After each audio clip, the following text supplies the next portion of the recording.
Good morning, everyone. This is Scott Lutz, and welcome to another NIV Bible reading of the day. I hope you're enjoying these readings. Today we're in Leviticus chapter 25, 1 through 55, and then we're going to go to Acts 25, 1 through 27. We're almost through with the book of Leviticus and the book of Acts. So let's go ahead and read the scripture. Just give me a second here. All right, here we go. The Sabbath year.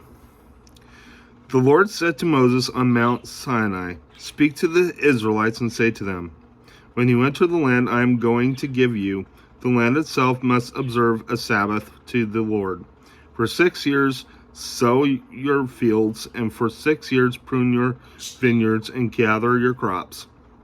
But in the 7th year the land is to have a Sabbath of rest, a Sabbath to the Lord. Do not sow your fields or prune your vineyards. Do not reap what grows of itself, or harvest the grapes of your untended vines.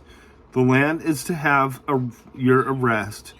Whatever the land yields during the Sabbath year will be food for you, for yourself, and your manservant and maidservant, and the hired worker and temporary resident who live among you, as well as for your livestock and wild animals in your land.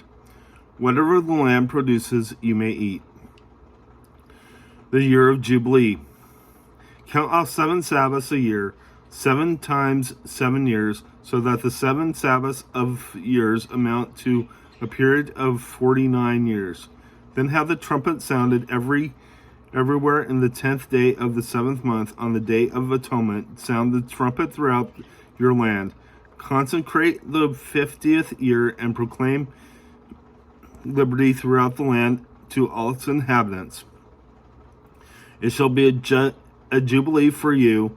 Each one of you is to return to his family property, and each to his own clan. The 50th year shall be a jubilee for you. Do not sow and do not reap what grows of itself, or harvest the unintended vines. For it is a jubilee and is to be holy to you. Eat only what is taken directly from the fields.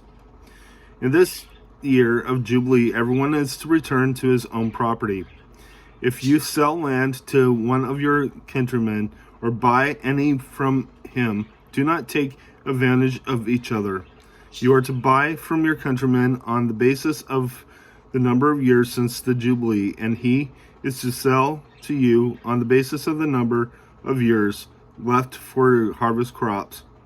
When the years are many, you are to increase the price, and when the years are few, you are to decrease the price, because what he is really selling you is the number of crops.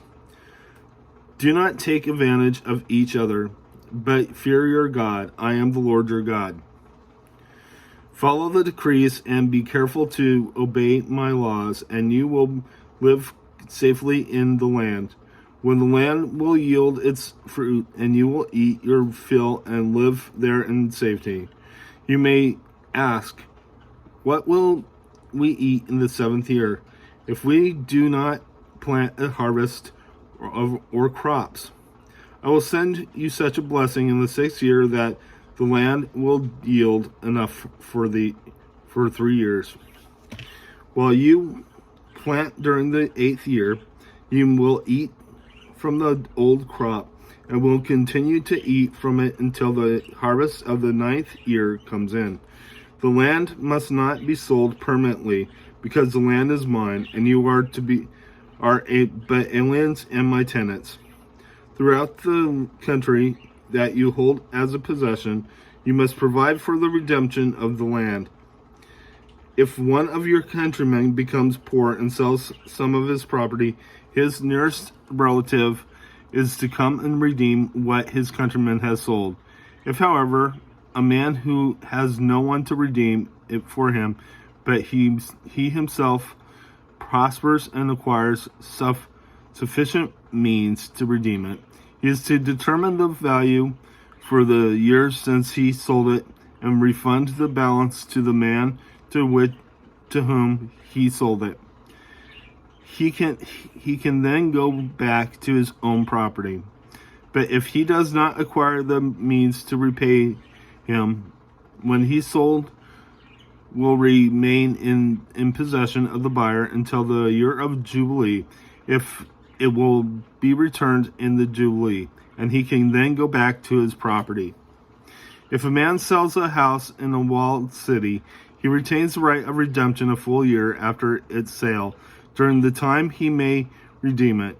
If it is not redeemed before a full year has passed, the house is in the walled city shall belong permanently to the buyer and his descendants.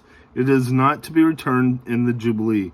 But houses in villages without walls around them are to be considered as open country. They can be redeemed, and they are to be returned in the Jubilee. The Levites always have the right to redeem their houses in the Levitical towns, which they possess. So the property of the Levites is redeemable.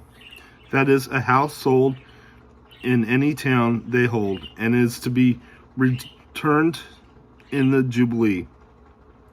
Because the houses in the towns of the Levites are their property among the Israelites. But the pasture land belonging to their towns must not be sold. It is their permanent possession. If one of your countrymen becomes poor and is unable to support himself among you, help him as you would an alien or a temporary resident, so he can continue to live among you. Do not take interest of any kind from him, but fear your God, so that your countrymen may continue to live among you. You must not lend him money at interest or sell him food at a profit. I am the Lord your God, who brought you out of Egypt to give you the land of Canaan and to be your God. If one of your countrymen becomes poor among you and sells himself to you, do not make him work as a slave. He is to be treated as a hired worker or temporary resident among you. He is to work for you until the year of Jubilee. Then he and the children are to be released, and he will go back to his own clan and to the property of his forefathers. Because the Israelites are my servants, whom I brought out of Egypt, they must not be sold as slaves. Do not rule over them ruthlessly, but fear your God. Your male and female slaves are to come from the nations around you. From them you may buy slaves. You may also buy some of the temporary residents living among you and members of your clans born in your country. They will become your property. You can will them to your children as inherited property and can make them slaves for life. But you must not rule over your fellow Israelites ruthlessly.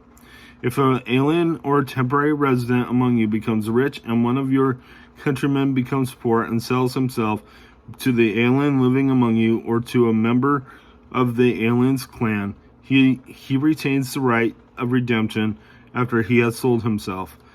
One of his relatives may redeem him. An uncle or a cousin or any blood relative in his clan may redeem him, or if he prospers, he may redeem him.